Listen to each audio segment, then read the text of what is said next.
প্রিয় দেশবাসী, আমি এসেছি আজকে শহীদদের প্রতি শ্রদ্ধা দেখাতে। এই শাহাদতের ঘটনার পর ঘরে ঘরে যাওয়ার চেষ্টা করেছি। শহীদদের মায়ের চোখে আমি পানি দেখি নাই, আমি রক্তের ফোঁটা দেখেছি। কারণ তার সন্তানের রক্ত ঝরানো এই এলাকা। আমি আমার যুবতী বোনটির কোণে, চোখের কোণে ওরকম রক্তের ফোঁটা দেখেছি। অবশ সন্তানদেরকে বুকে আগলে জিজ্ঞেস করেছিল অনেকেই, আমরা অতি সাধারণ মানুষ, নুন আনতে পান্তা ফুরায়, আমার এই তিনটি সন্তানের এখন কি হবে? সাইনবোর্ড এলাকায় শহীদ সুমাইয়া, আমাদের বোন আকাশ থেকে ছোড়া গুলিতে এফুড় অফুড় হয়ে দুনিয়া থেকে বিদায় নিয়েছিল। তার 2 মাসের 25 সন্তানটি তার কুল থেকে ছিটকে পড়েছিল। আমরা সেই সুমাইয়াকে দেখতে গিয়েছিলাম, শহীদ সুমাইয়ার কন্যা।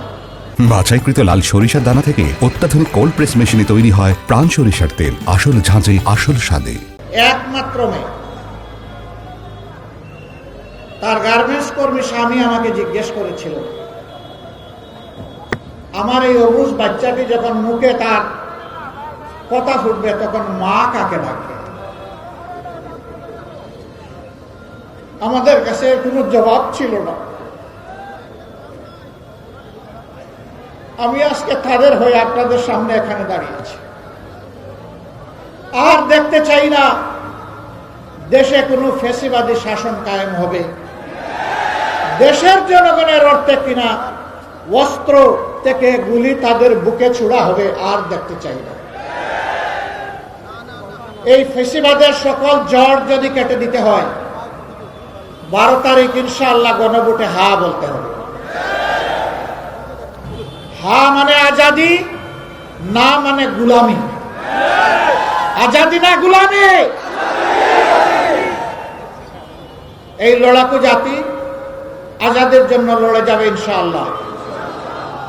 আজাদি সম্পূর্ণ অর্জিত না হওয়া পর্যন্ত আমরা থামব না ইনশাআল্লাহ তাআলা। লাজিম বিইজনিল্লাহ বিজয় আমাদের নিশ্চিত হবে ইনশাআল্লাহ।